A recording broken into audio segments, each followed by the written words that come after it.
मंदिरामध्ये बसलेले असे कित्येक वडीलधारी माणसं आहे, माता भगिनी आहे, तरुण मंडळी आहे की ज्यांची कर्म ही जगासाठी आदर्शवत आहे.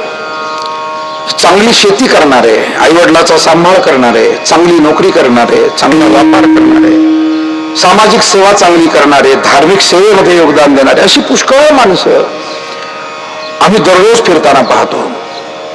मला नेहमी वाटतं की जे मीडियात दाखवलं जातं किंवा जी समाजात चर्चा असते की खूप आता सगळंच वाईट झालंय, मी तसं मानणाऱ्यापैकी नाही. कदाचित तुम्ही माझ्या मताशी सहमत असाल नसाल मला माहित नाही, पण मी रोज फिरतो, आपल्यासारख्या अनेक कुटुंबांमध्ये जातो, शिरेगाव सारख्या अनेक चांगल्या गावांमध्ये जातो आणि तिथे गेल्यानंतर लक्षात येतं की अजूनही शब्द पाळणारी माणसं आहे, एकमेकाच्या सुखदुःखात मदत करणारी माणसं आहे, देशाचा विचार करणारे आहेत, धर्माचा विचार करणारे आहेत, घरातल्या कुलाचार सदाचाराचा विचार करणारे आहेत.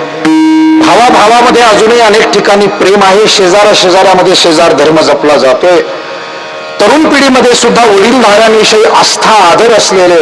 आता 8 दिवसापूर्वी मी तपासायला गेलो, जात असतो नेहमी 4-2 महिन्यातून.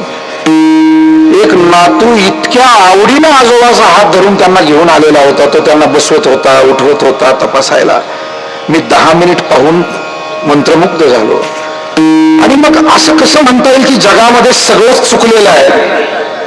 सगळं चुकलेलं म्हणणं म्हणजे मग आपला चष्मा चुकलेला आहे, नंबर तपासायला पाहिजे. शेतकऱ्याला दुधात भेसळ केली, सगळे शेतकरी करतात काय?